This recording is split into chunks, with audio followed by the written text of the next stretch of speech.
दोस्तों गिरी ट्यूटोरियल के इस प्लेटफॉर्म पे आपका बहुत बहुत स्वागत है। बच्चे लगातार 10 दिन से ये मांग कर रहे थे कि सर प्लीज़ सर्कल लेसन के बारे में आप लेकर आओ, और वो लगातार कमेंट्स करते जा रहे थे।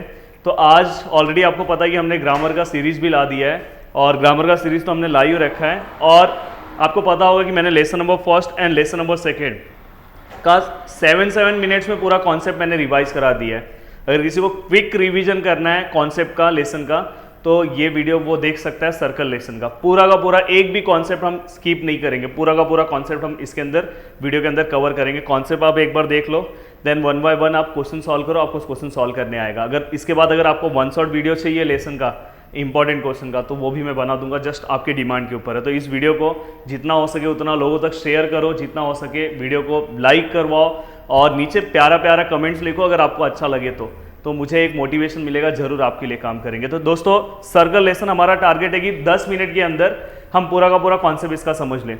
सबसे पहले ये तो इतना इंपॉर्टेंट नहीं है एग्जाम के लिए, बट यहाँ पे है, दिया था तो हमने ले लिया। कॉन्ग्रेंट सर्कल मतलब क्या होता है कि दो सर्कल दिए हुए हैं और दोनों के रेडियस अगर सेम होंगे तो कॉन्ग्रेंट सर्कल है। कॉन्सेंट्रिक एक कॉन्सेप्ट ये आपको पता होना चाहिए, एक ही सेंटर से अगर हम सर्कल ड्रॉ करते हैं तो उन सर्कल को हम कॉन्सेंट्रिक बोलते हैं। और इंटरसेक्टिंग सर्कल मतलब जब दोनों सर्कल एक दूसरे से इंटरसेक्ट हो रहे हैं, देखो यहाँ पे कट हो रहे हैं, तो ये तो इतना इंपॉर्टेंट नहीं है। हाँ, अब देखो यहाँ पे मैं पूरा बेसिक कॉन्सेप्ट के साथ आपको लेसन एक्सप्लेन करूंगा। एक अगर आपको सर्कल का सी भी नहीं आता होगा तो भी मेरा वीडियो देख के आप सब कुछ समझ सकते हो। देखो दोस्तों ये सर्कल है, सर्कल से एक लाइन टच होके जा रही है, देखो यहाँ से लाइन टच होके जा रही है, इसलिए हम इसे क्या बोलेंगे, टेंजेंट बोलेंगे। हम इसे क्या बोलेंगे, टेंजेंट। अब देखो यहाँ पे ये सर्कल है, सर्कल से ये लाइन, ये जो लाइन दिख रहा है ये बीच में से कट होके जा रही है, बीच में से कट होके जा रही है। अगर बीच में से ऐसे ज्वाइन होती है तो इसको हम कॉर्ड बोलते हैं, बट वो जब कट होके आर पार चली जाती है तो उसे हम सेकेंड बोलते हैं। तो ये बेसिक चीजें आपको पता होनी चाहिए, अगर नहीं पता है तो मैं वहां से स्टार्ट कर रहा हूं। अब देखो यहाँ पे एक टेंजेंट थ्योरम आपके सिलेबस में, टेंजेंट थ्योरम है जो एग्जाम में आने वाला नहीं है। टेंजेंट जो थ्योरम एग्जाम में आएगा ना, मैं थ्योरम का एक सीरीज लूंगा, लाइव पढ़ाऊंगा थ्योरम, लाइव पूरा का पूरा थ्योरम पढ़ाऊंगा। जस्ट आप कमेंट करना, और एक लेक्चर हम रखते हैं जिसमें मैं पूरा का पूरा थ्योरम, जितना इंपॉर्टेंट थ्योरम, 6-7 थ्योरम ही आपके एग्जाम के लिए इंपॉर्टेंट, सब करा दूंगा लाइव में।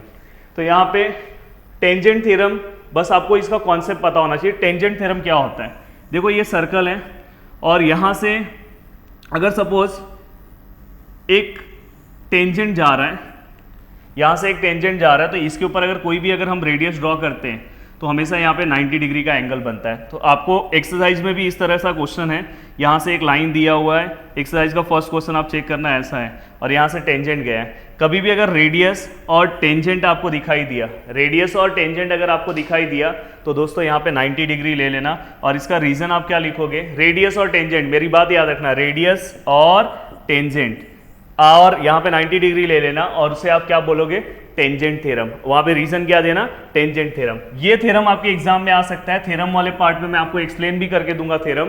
टेंजेंट सेकेंड थ्योरम, दोनों में डिफरेंस आपको पता होना चाहिए। टेंजेंट सेकेंड थ्योरम क्या होगा पता है, सपोज ये सर्कल है, सर्कल के एक्सटर्नल पॉइंट से अगर मैं दो, यहाँ से एक टेंजेंट ड्रॉ कर रहा हूँ, यहाँ से एक टेंजेंट ड्रॉ कर, सॉरी ये टेंजेंट नीचे से आएगा, ऐसा टेंजेंट ड्रॉ कर रहा हूँ, तो दोनों टेंजेंट का जो लेंथ होगा, दोनों टेंजेंट का जो लेंथ होगा, ये जो लेंथ है, ये जो लेंथ है, दोनों के दोनों सेम होंगे। मतलब यहाँ पे पीडी का जो वैल्यू है वो इक्वल हो जाएगा, किसको इक्वल हो जाएगा, क्यूडी को। ये आपको याद होना चाहिए, कहीं ये बहुत सारे क्वेश्चन में ये यूज किया जाता है टेंजेंट सेकेंड थ्योरम, और वहाँ पे सपोज कहाँ पे कैसे यूज किया जाएगा वो भी मैं आपको बताता हूँ, कैसे आपको यूज किया जाएगा। जैसे कि सपोज आपको एक डायग्राम दिया है, और डायग्राम में यहाँ से एक पार्ट आपको ऐसा टच करके दिया गया है, समझ जाना वो टच है, और दूसरा ऐसा टच है। ये सपोज आपको फाई दिया है और ये पूछा है, ये 1 मार्क्स के क्वेश्चन में भी आ सकता है, तो ये आपका जो पार्ट है ये भी फाई होगा, और बस यहाँ पर रीजन क्या लिखना, टेंजेंट सेकेंड थ्योरम। समझ में आएगी नहीं, tangent segment drawn from external point to the circle are congruent और equal are tangent second theorem. देखो दोस्तों मैं इसमें कॉन्सेप्ट फास्ट रिवाइज करा, और क्विक, जिसने आपने पूरा सब कुछ पढ़ा हुआ है, बट फास्ट टाइम में आपको कैसे रिवाइज करना है इसलिए। अब देखो यहाँ पे कुछ मैंने क्वेश्चंस भी लिए, ये क्वेश्चन बहुत ही इंपॉर्टेंट क्वेश्चन है दोस्तों सर्कल लेसन का, और बहुत सारे टीचर्स जो बस एक्सरसाइज सॉल्व कराते हैं, जिन्हें पेपर पैटर्न का नॉलेज नहीं है, वो ये क्वेश्चन स्किप करेंगे, और बोर्ड एग्जाम में ये क्वेश्चन आने के चांसेस बहुत ज़्यादा रहते हैं। आप पिछले 5-6 साल 7 साल के पेपर देखो, ये क्वेश्चन 100% पूछा जाता है। उसके पिछले 2020 में भी क्वेश्चन आया था। अब देखो यहाँ पे हमें इस तरह का डायग्राम दिया होगा, देखो यहाँ पे ए सी बी का वैल्यू दिया है, ये हमें दिया है 52 और अपने को पूछा है फाइंड ए डी बी, ये पूछा है। तो सबसे पहले दोस्तों ये टेंजेंट है, ये रेडियस है, ये 90 डिग्री हो गया, याद है आपको, अभी मैं थोड़ी देर पहले ही बताया था टेंजेंट थ्योरम। ये रेडियस, ये टेंजेंट है, ये रेडियस है, तो ये भी क्या हो गया 90 डिग्री। तो आपको पता है ये 1 साइड, 2 साइड, 3 साइड, 4 साइड, जिसके भी अगर 4 साइड होते हैं उसको हम क्या बोलते हैं, क्वाड्रिलेटरल। अब यहाँ पे ये 4 साइड है तो क्वाड्रिलेटरल हो गए, तो हमें ये एंगल पता है, ये 90 हो गया, ये 90 हो गया, तो आप 360 में से ये तीनों को प्लस करके माइनस करोगे, अपने आप आंसर आ जाएगा। ये तीनों को प्लस कर लो और उसको 360 में से माइनस कर दो, अपने आप इसका आंसर आ जाएगा। कभी बोर्ड एग्जाम में ऐसा भी आ सकता है, ये आपको दिया हो, ये पूछा हो, तो आपको इसको प्लस कर दो, 360 में माइनस कर दो, ये आ जाएगा। बहुत इंपॉर्टेंट क्वेश्चन है, जब मैं वन शॉट बनाऊंगा तो सॉल्व भी करके दूंगा, क्योंकि ये मेरा लेक्चर जो है कॉन्सेप्ट का है। अब देखो यहाँ पे 2 क्वेश्चन मैंने लिया है, इसमें भी कुछ कॉन्सेप्ट आपको बता दूं। ये दोनों क्वेश्चन में से एक क्वेश्चन तो इस बार 2022 के एग्जाम में 100% आएगा, 100% आपको क्वेश्चन दिखाई देगा। यहाँ पे देखो लिखा है 2 सर्कल हैविंग अ रेडियस। अब देखो इसमें अंदर जो ग्रेटर रेडियस है उसको कैपिटल आर ले लो 4.8, और जो स्मॉलर रेडियस है उसको स्मॉल आर ले लो 3.5। अब दोस्तों यहाँ पे एक मेरा ट्रिक अप्लाई करो, इंटरनली एक वर्ड क्या लिखा है, सर्कल टच हो रहे हैं, internally find the distance between their centre, distance between their centre. Please इसको फुल फॉर्म में लिखना, बस मैं कॉन्सेप्ट रिवाइज कर रहा हूं इसलिए। हाँ, इंटरनली घर के अंदर अपना स्वभाव कैसा होता है, घर के अंदर हमारा स्वभाव कैसा रहता है, धड़म धुड़म सबसे लड़ाई झगड़ा होते रहता है। घर पे हम जैसे हम बाहर बात करते हैं, बाहर अगर हम किसी को देखते हैं, हाय गुड मॉर्निंग कैसे हो आप, ऐसे घर में नहीं चलता है, चल उधर बैठ, चल ऐसे कर वैसे कर। तो घर में हमारा बिहेवियर कैसा रहता है, माइनस होता है, और घर के बाहर हमारा बिहेवियर कैसा रहता है, प्लस होता है। कैसा होता है, प्लस होता है। तो दोस्तों यहाँ पे इंटरनली मतलब घर के अंदर बिहेवियर कैसा होता है, घर के अंदर बिहेवियर कैसा होता है, माइनस होता है। तो ये दोनों को बस क्या कर देना है, आपको माइनस कर देना है इंटरनली में। जस्ट यहां से माइनस कर दो 4.8, ये 1 क्वेश्चन फिक्स आएगा, आंसर आ गया। माइनस करके जो भी आंसर बचेगा वो। वही अगर एक्सटर्नली, जैसे यहाँ पे एक एक्सटर्नली का क्वेश्चन पूछा है, जस्ट इसको आप कैपिटल आर ले लो, इसको स्मॉल आर, दोनों को प्लस कर दो। यहाँ पे बस फॉर्मूला चेंज हो जाएगा, capital R plus small R. दोस्तों उम्मीद करता हूँ कि बहुत इंपॉर्टेंट क्वेश्चन आपको समझा होगा। अब बच्चे यहाँ पे बहुत ही कंफ्यूज हो जाते हैं कि सर सर्कल लेसन में ना इतने सारे सर्कल है, मेरे को कॉन्सेप्ट ही नहीं समझता। एक बात हमेशा याद रखना, ये सर्कल है, ये सर्कल का सपोज सेंटर है, सेंटर पे से अगर समझो मैं जो भी यहाँ पे एंगल ड्रॉ करता हूँ, अगर सपोज ये 25 डिग्री है, तो दोस्तों ये भी ना कितना होगा 25 डिग्री। इस आर्क का मेजरमेंट भी 25 डिग्री होगा। दोस्तों अगर सपोज ये पागल हो जाएगा तो ये भी पागल हो जाएगा। दोस्तों अगर सपोज ये पैनल है, पैनल मतलब जिसपे मैं लिख रहा हूं, तो ये भी कितना हो जाएगा, पैनल हो जाएगा। तो बस इसका रीजन लिखना है सेंट्रल एंगल।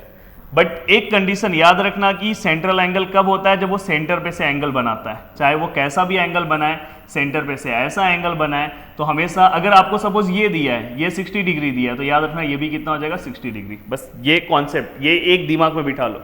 मैंने बोला इसलिए कॉन्सेप्ट रिवाइज कर लोगे, कोई भी क्वेश्चन, और इस तरह के बहुत सारे क्वेश्चन आपको दिखेंगे। देखो ये देखो सेंट्रल एंगल दिखाई दे रहा है, ये सेंट्रल एंगल, और आपको पता है कि ये छोटा आर्क है इसलिए इसे माइनर बोला गया, और ये पूरा का पूरा बड़ा आर्क है इसलिए मेजर बोला गया। तो इसका वैल्यू हमेशा इससे सेम होता है। देन उसके बाद यहाँ पे कुछ लाइनें हैं जो इतना इंपॉर्टेंट नहीं है। मेजर ऑफ कंप्लीट सर्कल पता है 360 होता है, मेजर ऑफ सेमी सर्कल आपको पता होगा 180 होता है। और कभी भी एक सर्कल दिया हुआ है, सपोज यहाँ पे ए है, यहाँ पे बी है, यहाँ पे सी है और यहाँ पे डी है। सपोज आपको पूरा ये पूरे का वैल्यू आपको दिया हुआ है। Major of arc A B C का वैल्यू आपको दिया है 200, ऐसे तो 200 से ज़्यादा होगा। तो बस अगर आपको बोला होगा कि भाई आपने भाई ये वाला जो आर्क है ना, इसका वैल्यू निकाल दो, तो दोस्तों बस क्या करना है पता है, कुछ नहीं करना है। 360 में से ये वाले जो वैल्यू है ना, इसको माइनस कर दो। 360 में से 200 माइनस हो गया, आंसर 160। देखो यहाँ पे वही लिखा है। कोई भी अगर आर्क आपको निकालना है तो 360 में से माइनर आर्क को क्या कर दो, माइनस कर दो, आंसर आ जाएगा। ये सब मत रखो याद, 360 में से बस माइनस कर देने का। देन उसके बाद हाँ, यहाँ पे एक कॉन्सेप्ट मैं आपको बताना चाहता हूँ। देखो यहाँ पे ये एक्चुअली थ्योरम का पार्ट है, और ये थ्योरम के चांसेस तो बहुत ही कम है एग्जाम में आने के लिए। कभी भी इस पे क्वेश्चन बहुत आता है, कभी भी अगर सपोज आपको ये आर्क जो दिया है और यहाँ पे जो आर्क दिया है, ये आर्क अगर सपोज आपका कॉन्ग्रेंट हो जा रहा है, सपोज बोल रही है ऐसा मार्किंग हो गया कि ये आर्क इसको क्या है, कॉन्ग्रेंट है।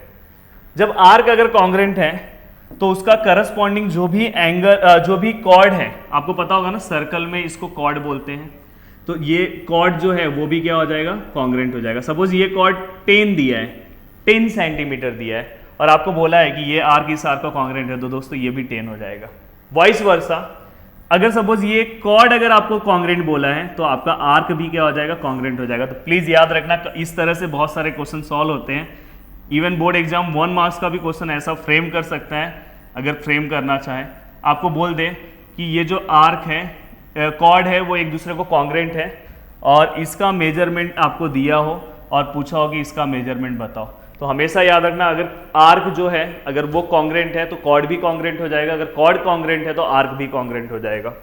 देन उसके बाद देखो एक क्वेश्चन है, बहुत ही इजीली क्वेश्चन है इसके आगे के ऊपर। देखो यहाँ पे ECF 70 डिग्री है, एंगल ECF ये 70 है, तो बता दो कौन 70 हो जाएगा, ये भी कितना हो जाएगा, 70, सेंट्रल एंगल। याद आ रहा है आपको। देन यहाँ पे मेजर ऑफ अपने को DGF दिया है, आर्क DGF अपने को पता है कितना है, 200, कितना है 200, और अपने को DE निकालना है, इतनू छोटू सा ये आर्क निकालना है, तो ये दोनों को प्लस करो, 360 में से माइनस कर दो। देन यहाँ पे मेजर ऑफ आर्क DEF निकल गया। देन उसके बाद अब देखो यहाँ पे कुछ कॉन्सेप्ट आपको समझना बहुत ही जरूरी है। देखो कोई भी, पहले इंस्क्राइब एंगल आपको मैं बता दूं। देखो सेंट्रल एंगल, अभी तक हमने बस सेंट्रल एंगल पढ़ा, और इंस्क्राइब एंगल तो सबको आता है, पर ये नहीं समझता कि इंस्क्राइब एंगल अप्लाई कहाँ होगा। जब भी जो एंगल है वो सर्कल को अगर एंड तक टच है तो वहां पे इंस्क्राइब एंगल टच होगा। जैसे कि अब समझो यहाँ पे ये सेंट्रल एंगल हो गया, ये अगर 70 है तो ये भी कितना हो जाएगा, 70 हो जाएगा। पर इंस्क्राइब यहाँ पे देखो ये सेंटर पे नहीं टच है, एंड पे टच है। अच्छे से मेरे कॉन्सेप्ट को समझोगे तो आपको समझ में आएगा। तो देखो यहाँ पे अगर सपोज ये ऐसा भी अगर एंड पे टच है तो भी यहाँ पे आप इंस्क्राइब एंगल अप्लाई कर सकते हो। बस वो एंड पे क्या होना चाहिए, टच होना चाहिए सर्कल को। अगर सर्कल का अगर कहीं ऐसा रहा, ऐसा रहा, ऐसा ऐसा, तो ये इंस्क्राइब नहीं है भाई। इंस्क्राइब मतलब सर्कल को एंड पॉइंट पे टच है। अब बहुत ही इसके ऊपर ना एक क्वेश्चन आपके एग्जाम में 100% आएगा, 100% बोल रहा हूं गारंटी के साथ। अब यहां पे सपोज यहां पे मैं नेमिंग ले रहा हूं ABC और यहां पे D, तो हमेशा याद रखना ये जो एंगल है, ये जो एंगल है, हमेशा एंगल का नाम क्या है, एंगल ABC, वो हमेशा हाफ होता है। हाफ किसका होगा, ये वाले आर्क का मेजरमेंट, ये वाले आर्क का, इसके अंदर जो भी इंटरसेप्टेड आर्क आता है, इसके अंदर जो भी आर्क आएगा उसका हाफ होगा। इसके अंदर आर्क को कैसे लिखते हैं दोस्तों, M लिखने का, स्मॉल में आर्क लिखने का। आर्क का नाम क्या है, ADC, क्या है, ADC। समझ में, angle ABC equal to half of major of arc ADC। अब याद कैसे करोगे कि यहां पे, यहां पे, यहां पे अगर सपोज ये 100 है, 100 डिग्री है, तो बताओ ये कितना होगा, कमेंट करना ही। इससे मुझे पता चलेगा कि आप मेरा वीडियो पूरा सिस्टमैटिक देख रहे हो, और भारी भारी वीडियो बनाऊंगा। ये कितना हो जाएगा, 50 डिग्री। अगर सपोज ये 2 AC है, ये कितना है, 2 AC है, तो ये कितना हो जाएगा बताओ, सिंगल AC हो जाएगा। अगर सपोज ये 10 AC है, ऐसे रेंडमली रहे, तो ये हाफ होके 5 AC हो जाएगा। तो इससे पता चला कि इंस्क्राइब एंगल हमेशा क्या होता है, हाफ होता है। तो दोस्तों ये कॉन्सेप्ट आपका क्लियर हो गया। अब उसके कुछ कोरोलरीज हैं। देखो यहाँ पे लिखा है angle inscribe in a semi circle is right angle. सीधी सी बात है कि सेमी सर्कल में अगर ये पूरा मेजरमेंट लोगे तो 180 होता है, तो इसलिए ये कितना हो जाएगा, 90 डिग्री। देन उसके बाद दूसरा है कि angle inscribe in the same arc. बहुत ही इंपॉर्टेंट कॉन्सेप्ट है, बहुत जगह पे यूज होता है। मैं इसको थोड़ा रफ करना चाहूंगा और यहाँ पे एक्सप्लेन करना चाहूंगा। देखो यहाँ पे जो कॉन्सेप्ट है इसको मैं ऊपर ले रहा हूँ और इसको मैं बड़ा कर रहा हूँ, ध्यान से देखना। देखो कभी भी अगर समझो मैंने एक एंगल यहाँ पे ड्रॉ कर दिया और दूसरा एंगल ऐसा ड्रॉ कर दिया और ABC, अगर मैं फर्स्ट वाले एंगल का देखूं तो उसका जो आर्क है उसका आर्क ये वाला है, ए सी है। ध्यान से अगर देखोगे तो उसका एंड ए है और लास्ट पॉइंट क्या है, सी है। अगर मैं ये वाले एंगल को देखूं तो इसका भी एंड पॉइंट क्या है, ए सी है, मतलब इसका भी आर्क ये है। जब अगर दोनों ही एंगल एक आर्क में आ जाते हैं तो ये दोनों एंगल क्या हो जाएंगे, फिर कॉन्ग्रेंट हो जाएंगे। सपोज अगर ये 50 दिया है, इसके ऊपर बहुत सम है आपके बुक में, सॉल्व एग्जाम्पल में, तो ये भी कितना हो जाएगा 50। तो आपको ध्यान देना कि अगर आर्क सेम हो गया तो उसके एंगल भी क्या हो जाएंगे, सेम हो जाएंगे। तो ये कॉन्सेप्ट देखो, यहाँ पे देखो दोनों के आर्क पी आर है, पी टी आर। तो ये वाला एंगल अगर सपोज 60 डिग्री है तो दोस्तों ये वाला भी एंगल कितना हो जाएगा, 60 हो जाएगा। समझ में आएगी नहीं, बस ये लिखना कि angle inscribe in a same arc are congruent. Then उसके बाद साइक्लिक क्वाड्रिलेटरल। साइक्लिक क्वाड्रिलेटरल मतलब क्या है दोस्तों, पता है, एक सर्कल है, सर्कल क्वाड्रिलेटरल जो है ना, उसके चारों एंड पॉइंट से सर्कल पास हुआ है। और हमेशा याद रखना साइक्लिक क्वाड्रिलेटरल में ये दोनों का प्लस 180 होता है। सर्कल लेसन में अगर कुछ नहीं कर रहे हो, कम से कम मेरा वीडियो ये छोटा सा क्विक रिवीजन कॉन्सेप्ट का देख के जाओगे तो बहुत सारे सम सॉल्व कर लोगे। ये देखो, ये दोनों का प्लस कितना होगा, 180। अब बताओ अगर ये 100 है तो ये कितना होगा, कमेंट करना, 80 होगा। सर अगर सपोज ये 170 है, वैसे तो होगा नहीं, तो ये कितना होगा, 10 होगा। तो इसलिए बोलते हैं कि opposite angle of a cyclic quadrilateral are supplementary. तो ये एक कॉन्सेप्ट है। वैसे ये दोनों का भी प्लस 180 होगा, तो पहला लाइन वही लिखा है। देन सेकेंड लाइन है कि अपोजिट एंगल ऑफ ए, ये हमें थ्योरम भी सॉल्व करना है, बहुत इंपॉर्टेंट थ्योरम है इस लेसन का। एंड कोरोलरी में क्या बोला है पता है, एक बहुत ही इंपॉर्टेंट दिया है जो तुम्हें प्रॉब्लम सेट के क्वेश्चन सॉल्व करते टाइम कॉन्सेप्ट यूज होगा। जैसे कि समझो मैं एक डायग्राम ले रहा हूँ, ये सर्कल है और मैंने इसके अंदर एक क्वाड्रिलेटरल बनाया और ये इसका क्या हो गया, एक्सटीरियर एंगल। एक्सटीरियर मतलब बाहर का एंगल। ये क्या हो गया, बाहर का एंगल। ये एंगल इस एंगल को डायरेक्ट कॉन्ग्रेंट होता है। याद रखना एग्जाम में इस तरह से अगर एक क्वेश्चन बना के भी दे सकते हैं। अगर सपोज ये 50 लिखा है तो बोलेंगे ये बताओ कितना है, तो डायरेक्ट 50 बता सकते हो। एक्चुअली प्रॉब्लम सेट में क्वेश्चन सॉल्व करते टाइम ये कॉन्सेप्ट यूज करते हैं। एक्सटीरियर एंगल जो है इसका, वो इसके बाजू वाले एंगल का अपोजिट एंगल को क्या आएगा, कॉन्ग्रेंट आएगा। तो ये वाले कॉन्सेप्ट से वो लिया गया है। तो प्लीज़ ये जितने भी मैं कॉन्सेप्ट बता रहा हूँ इसको एक बार पूरा देख लो, एक भी मैंने कॉन्सेप्ट स्किप नहीं किया। देन सम सॉल्व करो, आपको सब चीज़ें आएगी। उसके बाद आप क्वेश्चन बैंक भी सॉल्व कर सकते हो। इफ पेयर ऑफ, हाँ, अगर कभी तुम्हें सम में कोई भी ऐसे डायग्राम दिया है और क्वाड्रिलेटरल दिया और आपको बोला है कि बताओ ये साइक्लिक क्वाड्रिलेटरल है कि नहीं, तो अगर आपने इसके अपोजिट एंगल का प्लस 180 प्रूफ कर दिया तो इसे हम क्या बोलेंगे, साइक्लिक क्वाड्रिलेटरल। तो ये थ्योरम का आप यूज कर सकते हो, converse of cyclic quadrilateral theorem. तो दोस्तों यहाँ पे अभी लास्ट पार्ट है, बहुत ही इंपॉर्टेंट पार्ट है। इसके ऊपर क्वेश्चन आने के 100% चांसेस है और पिछले बार क्वेश्चन आया भी है। देखो यहाँ पे अगर इस तरह से डायग्राम है, इस तरह से अगर डायग्राम है, यहाँ पे कॉर्ड क्या हो रहा है, एक दूसरे से इंटरसेक्ट हो रहा है और हमें एंगल बोला है। हमें क्या बोला है, ये एंगल निकालने के लिए। तो दोस्तों अगर ध्यान से देखोगे, उधर मत देखो, पहले यहाँ पे समझने की कोशिश करो। अगर ध्यान से देखोगे तो ये हमें ये एंगल बोला है, ये एंगल बोला है। तो अगर आप यहाँ अगर देखोगे तो ये वाला पार्ट और ये वाला पार्ट दोनों को आपको प्लस करना है, दोनों के आर्क को आपको क्या करना है, प्लस करना है और डिवाइड बाय 2 है। देखो यहाँ पे ये नीचे का जाने दो, देखो ये वाला, ये देखो एंगल कौन सा निकालना है, AEC मतलब ये एंगल निकालना है। तो इसके सामने वाला आर्क और इस साइड के आर्क दोनों को देखो प्लस किया है, AC और DB को प्लस किया है और आपको क्या करना है, उसका हाफ। जैसे कि समझो आपके एग्जाम में आया, ये आपको 60 डिग्री दिया है, ये भी आपको 60 दिया है और बोला ये एंगल निकालो, तो दोनों को प्लस कर दो। 60 कितना होगा, 120 और उसका हाफ कर दो, तो इसका आंसर कितना आएगा, 60 आएगा। कितना मस्त क्वेश्चन है, बहुत इंपॉर्टेंट है, अच्छे से करना। और एक्सरसाइज में इस तरह के क्वेश्चन है। दूसरा क्वेश्चन, मजा आ रहा है कि नहीं आ रहा है, जल्दी बोलना। बहुत दिनों से बोल रहे थे कि सर्कलेशन चाहिए, सर्कलेशन चाहिए। देन उसके बाद अब देखो यहाँ पे अगर आप देखोगे, जो इंस्क्राइब एंगल में ये लास्ट में टच होता था, इस बार बाहर हो गया। अब सोचो मेरे क्लास में ऑलरेडी, मेरा जहाँ ऑफलाइन क्लास है वहाँ पे 10th का और 12th का 7-7 घंटे का क्लास चल रहा है, रिवीजन चल रहे हैं। तो जस्ट वो रिवीजन लेने के बाद मैं आपको पढ़ा रहा हूँ। तो मैंने सोचा आपको भी हम कितना वैल्यू दे रहे हैं, क्योंकि आप और अच्छे से अगर ये सब चीज़ें कर लिए ना, आप एग्जाम में बहुत अच्छा स्कोरिंग करोगे। अब देखो यहाँ पे बहुत ही अच्छे से आपको सपोज ये एंगल निकालना है, तो आपको क्या करना है पता है दोस्तों, बस आपको ये वाला पार्ट, बड़ा वाला पार्ट माइनस छोटा वाला पार्ट, यहाँ माइनस है, ये वाला पार्ट माइनस ये वाला पार्ट, देखो ये, और उसका हाफ कर देना है। सपोज ये 100 दिया है और ये आपको 50 डिग्री दिया है, तो 100 माइनस 50 डिग्री कितना होता है? 100 माइनस 50 डिग्री कितना होगा? 50 डिग्री। उसका हाफ कर दो, हाफ करोगे तो उसका कितना हो जाएगा? उसका ये इसमें से इसमें माइनस करके फिर उसका हाफ कर दोगे तो कितना हो जाएगा? 25 डिग्री। तो अपना ये एंगल का आंसर कितना आएगा? 25 डिग्री। तो दोस्तों इस तरह के क्वेश्चन आपके एग्जाम में आ सकते हैं। मैंने पूरा का पूरा कॉन्सेप्ट आपका रिवाइज करा दिया। थ्योरम का पार्ट जो है आप बोलोगे तो थ्योरम का पार्ट पे भी हम वीडियो बना देंगे, और उम्मीद करता हूँ कि इस वीडियो को देखने के बाद आप आज ही अब सर्कल लेसन सॉल्व करो। सर्कल के बहुत सारे क्वेश्चन, आप क्वेश्चन बैंक लेके बैठो, क्वेश्चन बैंक भी सॉल्व कर सकते हो। अब आपके अंदर एक क्विक रिवीजन, जिसका अगर पूरा भी पहले से पढ़ के हुआ था, अगर मेरा ये वीडियो देखेगा तो उसको एक कम टाइम में पूरा का पूरा उसका सिलेबस कैसे हो रहा है रिवाइज हो जा रहा है। अगर आप बोलोगे तो इस लेसन का एक 1 शॉट वीडियो हम लेकर आएंगे। थैंक यू सो मच दोस्तों, दिल से थैंक्स। पर कमेंट करना याद से, जिससे मुझे भी एक हौसला मिलेगा, और जितना हो सके दोस्तों तक आपके शेयर करो। थैंक यू सो मच दोस्तों, जय हिंद दोस्तों।